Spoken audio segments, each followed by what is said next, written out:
오상의 비오신부. 비오신부를 만난 사람들의 증언.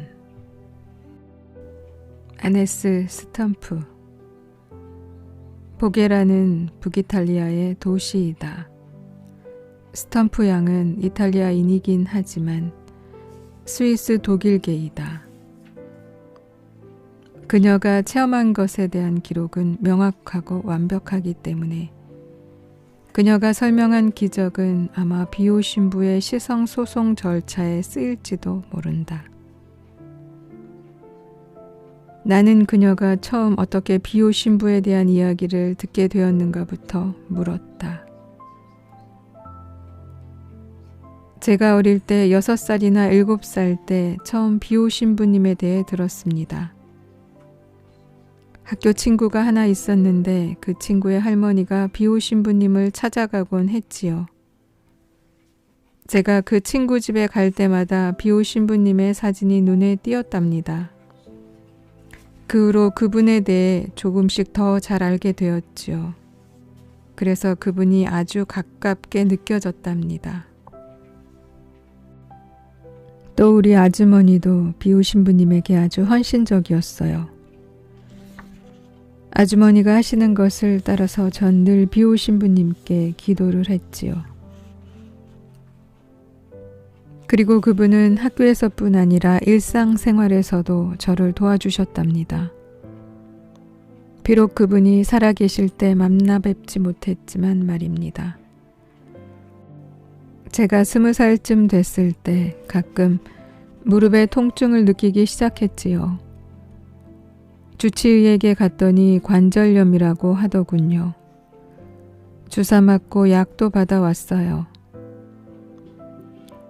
통증이 있다가도 없기에 그저 관절염이구나 생각하고는 더 이상 신경을 쓰지 않았습니다. 무릎을 만지거나 무엇에 부딪힐 때만 아팠으니까요. 하루는 발목을 삐었는데 너무 아파서 다리를 절게 되었어요. 병원에 가서 엑스레이를 찍었더니 종양이 나타났습니다. 그러나 그 의사는 전문가가 아니어서 저를 도와줄 수 없다고 하면서 토르토나에 있는 정형외과 전문의 리날디 박사에게 가라고 하더군요. 리날디 박사는 왼쪽 무릎 경골 종양이라는 진단을 내렸습니다. 다른 데로 펴지지 않도록 곧 수술을 받아야 된다고 했지요. 나는 의사의 말을 믿고 싶지 않았어요. 나는 수술받는 것이 싫었거든요. 사실 그때까지 난 두통 한 번 없이 건강했었는데 그런 중병이 생겼을 리 없다고 믿었어요. 그래서 난 다시 검사를 받으러 밀라노에 있는 폴리 박사를 찾아갔습니다. 그런데 그분도 리날디 박사와 같은 말을 하는 겁니다. 그분은 내가 수술을 받아야 된다고 했지만 난 그분 말도 믿고 싶지 않았어요. 1967년 12월 22일 나는 아버지와 오빠에게 비오신부님께 가서 제가 수술을 받아야 하는지 여쭈어 봐달라고 했습니다. 그분들은 크리스마스 전날 밤 산조반니 로톤도에 도착하여 비오신부님께 고야하러 갔습니다. 신부님은 그래요, 어서 수술을 받으라고 하세요. 두려워할 것 없어요. 내 기도가 아네스를 도와줄 것입니다. 그리고 그 아이를 수술하는 손을 내가 인도하지요. 라고 하셨답니다. 1968년 1월 2일 나는 토르토나 병원에서 수술을 받았지요. 나는 한 달 동안 깁스를 하고 병원에 있다가 집에 왔어요. 내 다리는 깁스를 감고 있었고 목발을 사용해야 했지요. 수술은 성공적이었어요. 그리고 2달 동안 검사받으러 토르토나 병원에 다녔지요. 의사는 엑스레이를 찍고는 다 나았다고 했습니다. 비타민 말고는 다른 약을 먹을 필요가 없게 되었습니다. 모든 일이 순조롭게 잘 되어갔지요. 의사는 내 다리에서 깁스를 떼어내고 붕대를 감아주고는 운동을 시켰습니다. 10월까지 그랬지요. 그런데 다시 아프기 시작해서 병원에 갔더니 병이 재발했다는 것이었어요. 또 수술을 받으라고 하더군요. 그 충격이라니. 그 전에 내 모든 희망은 산산조각이 나버렸습니다.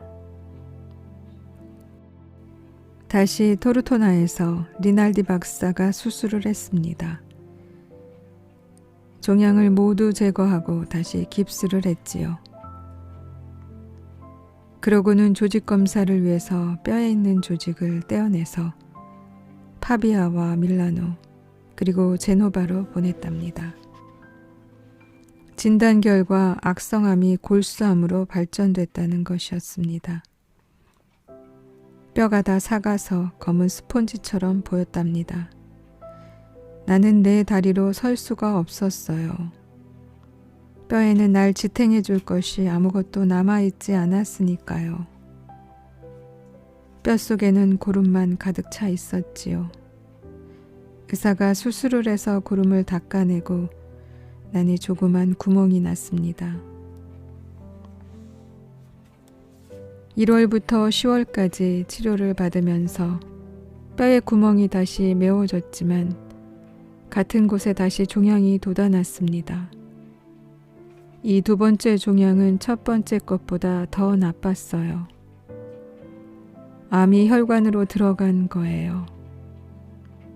의사는 암이 더 악화되어 내 전신으로 퍼지기 전에 다리를 자르기를 원했지요. 나는 안 돼요. 난 싫어요. 비오 신부님께 기도를 해야겠어요. 라고 리날디 박사에게 말했습니다.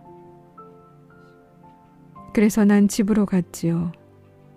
리날디 박사는 화가 나서 잘 가라는 인사조차 하지 않았답니다. 난 기도를 시작했어요. 결국 의사의 결정을 하느님의 뜻으로 받아들이기로 약속을 했습니다. 내 다리를 잘라야만 한다고 하더라도 나를 위한 것이니 받아들일 것이라고.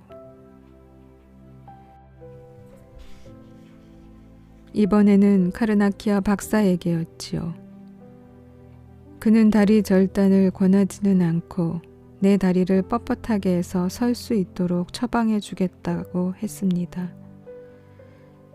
나는 다시 거절하고 집으로 왔어요. 그리고 나는 비오 신부님께서 나를 고쳐주실 거라고 확신했습니다. 11월 30일에 또 다른 의사 프론티노 박사를 만나러 밀라노로 갔습니다. 그는 피렌체의 스칼리에티 박사의 조수였지요. 그런데 이 의사는 뭘 어떻게 해야 할지 모르는 겁니다. 병원 수술대 위에 나를 눕혀놓고서야 결정을 할 수 있다는 겁니다. 그래야만 다리를 절단할지 그냥 둘지를 결정할 수 있다는 것이었어요.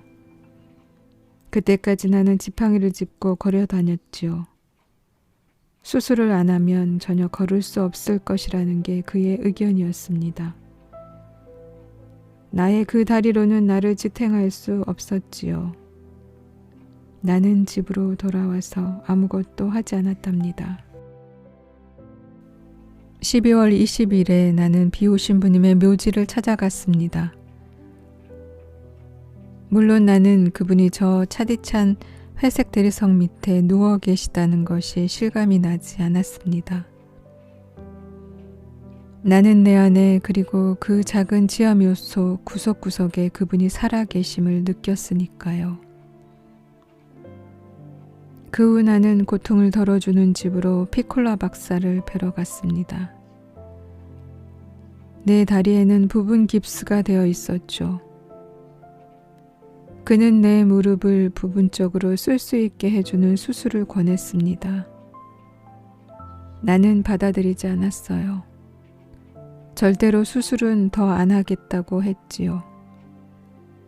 그러는 동안 나는 비오신 분님께 끊임없이 기도를 했습니다. 어느 날 밤 나는 그분 꿈을 꾸었어요. 난 다리에 깁스를 하고 지팡이를 짚고 그분께 간 것 같아요. 그분이 순례자들을 접견하는 방에서 나를 맞아주셨어요. 꿈속에서 나는 다리에 깁스를 했고 다리가 아프다는 말을 했지요. 그분은 나를 바라보고 웃으시더니 내게 윙크를 하시더라고요. 난 그분 손에 입을 맞추었어요. 그러나 손에 오상은 없었어요. 상처나 피는 볼 수 없었어요. 내가 그분 볼에 입을 맞추었더니 그분이 소리를 내며 웃으시더라고요. 그 방에는 사람들이 아주 많았답니다. 그분이 내 팔을 잡으셨어요. 그리고 우리는 팔짱을 끼고 문으로 걸어갔지요. 내 목발을 방구석에 놓아둔 것이 생각나서 신부님 목발을 저 구석에 놓아두었는데 제가 목발 없이도 문으로 걸어가고 있네요. 라고 했답니다. 그리고는 목발 가지러 가야겠어요. 했지요. 그분이 그게 무슨 소용이 있지? 이제 필요 없는데 라고 하셨어요.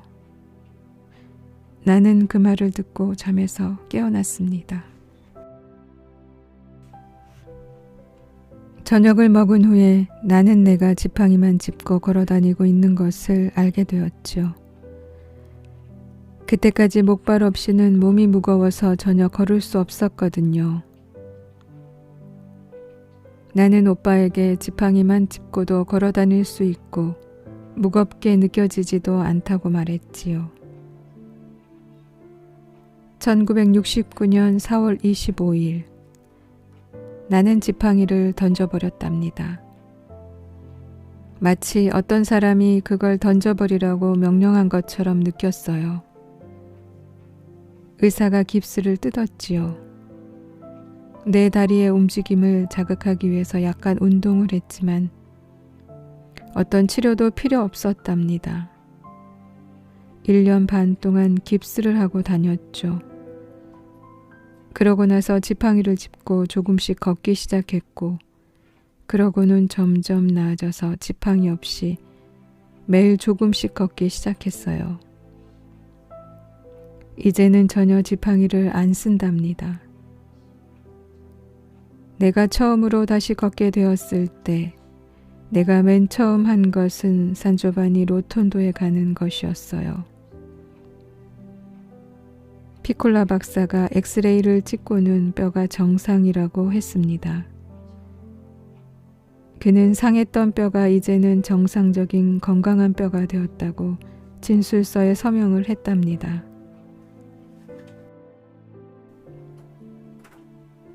이것은 기적으로밖에는 설명될 수 없다고 쓴 진술서를 내게 주었지요. 소모된 뼈에서 건강한 뼈가 자라나왔다. 나는 수술한 의사에게 다시 갔지요. 엑스레이를 더 찍어보더니 의사가 놀라더라고요. 그러고는 그도 똑같은 말을 하더군요. 이건 기적이야. 엑스레이를 보고 기적이라는 것을 깨달은 그는 곧 울기 시작하더군요. 이건 비오신부님 선종 후에 내가 목격한 첫 기적입니다. 라고 그는 말했습니다. 그는 의사들을 불러놓고는 비오신부님 선종 후 첫 기적을 받은 분이 여기 있습니다. 라고 했답니다. 나를 수술한 의사는 가톨릭 신자가 아니었습니다. 그는 성당에 다니지 않았어요. 성당하고는 거리가 먼 사람이었죠. 비오신부님이 나를 위해서 투사가 되어주셨다는 것을 그는 인정했습니다. 그는 비오신부님과 같은 분을 내가 상대했다니 기쁘군요 라고 하더군요. 나는 매년 산조반니 로톤도에 간답니다. 신부님, 제가 다시 걸을 수 있다면 매년 산조반니 로톤도에 가겠습니다 라고 비오신 분님께 약속했기 때문이지요.